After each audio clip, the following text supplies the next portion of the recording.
wherever, however, whenever.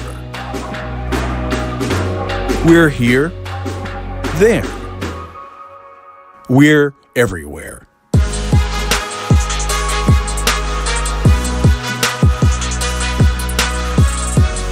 NASA Space Communications and Navigation. Exploration enabled. Well, in my left hand I have a feather. In my right hand a hammer. And I guess one of the reasons we got here today was because of a gentleman named Galileo a long time ago who made a rather significant discovery about falling objects in gravity fields. And we thought that where would be a better place to confirm his findings than on the moon. And so we thought we'd try it here for you. The feather happens to be appropriately a falcon feather.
Ten, 9, 8, 7, 6, 5, 4, 3, 2, 1. And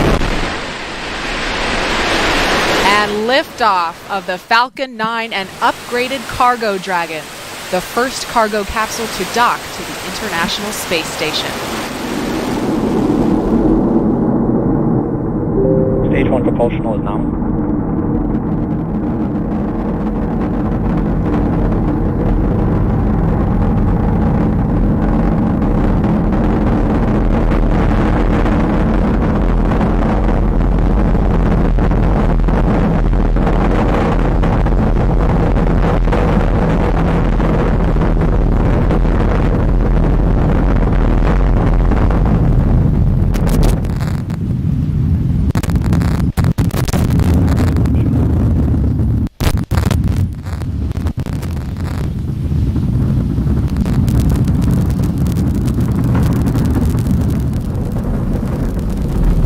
Falcon 9 is supersonic.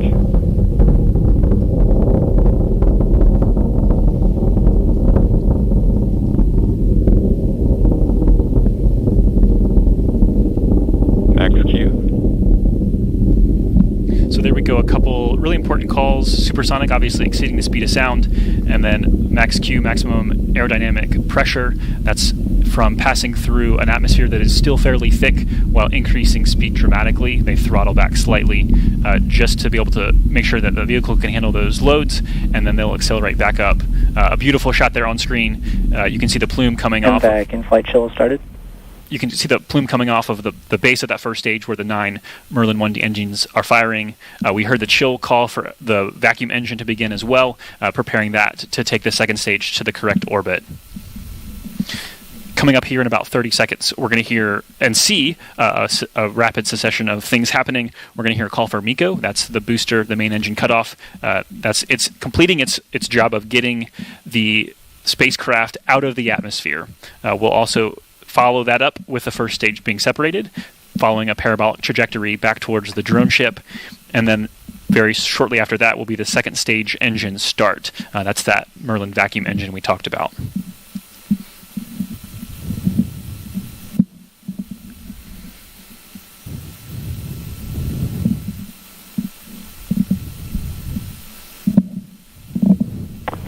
MECO 1.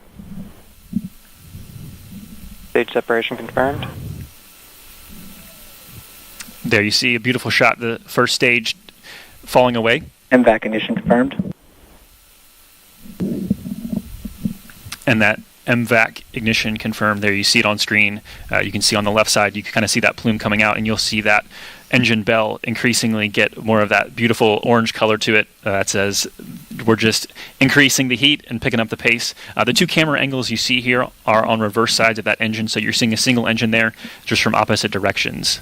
As we continue on a nominal call, we heard a number of those during the uphill climb as well.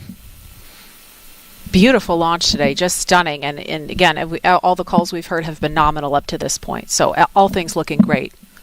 There you see on the left-hand side of your screen that first stage continuing on. Those hypersonic grid fins are now expanded. Those won't be usable until they re-enter the atmosphere. Obviously, without the atmosphere, that kind of directioning just isn't helpful. But once they enter the atmosphere, you'll see those begin to move, pitch and roll to be able to target that pinpoint landing on, of course, I Still Love You, the drone ship.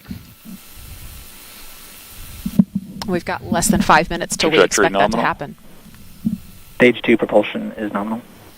A couple more great nominal call-outs there.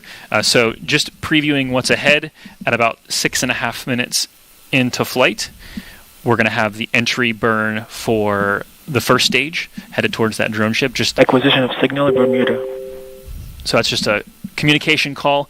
You might hear more of those as we go through the process today. That's just a matter of there are ground stations across the world, literally, that help pick up and track the vehicle as we send telemetry data back to Earth for the mission, for the controllers to be able to monitor progress and ensure everything is proceeding nominally.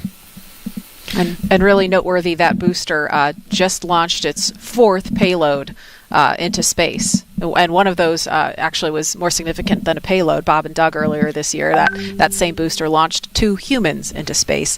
So really, really great, amazing accomplishment that the same booster has been reused a 4th time. Nominal. After we get that entry burn, a couple minutes later, we will have the second stage engine cutoff. That puts us at having a roughly 6-minute burn of the second stage, and then at almost the exact same instant, we're expecting the first stage landing to occur, and then a few minutes more, we'll see the separation of the Dragon from that second stage. We've seen some beautiful shots this morning in preparation for launch, so hopefully we'll get to bring you that live. Again, beautiful to see that